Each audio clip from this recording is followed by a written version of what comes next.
হর হর মহাদেব, হর হর গঙ্গে। আজকে 4 ফেব্রুয়ারি এবং আবারও নিয়ে এসেছি কলকাতা থেকে প্রয়াগরাজ যাওয়ার রোড কন্ডিশনের আপডেট।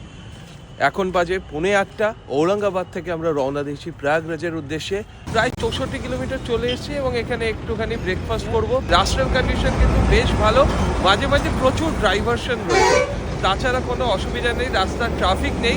রয়েছে মুঘলসরাইতে, এখান থেকে প্রয়াগরাজ আর 135 কিলোমিটার। রাস্তার কন্ডিশন খুবই ভালো, মোটামুটি 90 থেকে 100তে ক্রুজ করা যাচ্ছে। বেনারসের দিকে যেতে একটু শহরের ট্রাফিক মাঝে মাঝে পাওয়া যাচ্ছে, বাট আদারওয়াইজ এখনো অবধি রাস্তা ফাঁকা পেয়েছি। ম্যাক্সিমাম গাড়ি ব্যাক করছে, যাচ্ছেও গাড়ি, কিন্তু বেশিরভাগ গাড়িকে ব্যাক করতে দেখছি।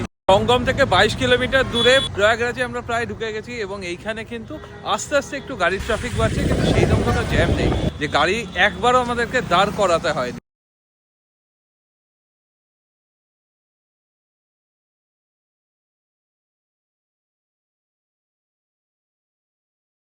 ফেরার পথে আমরা বেশ ভালো ট্রাফিক পেয়েছি প্রয়াগরাজে। তাই এটাই ছিল আজকের আপডেট এবং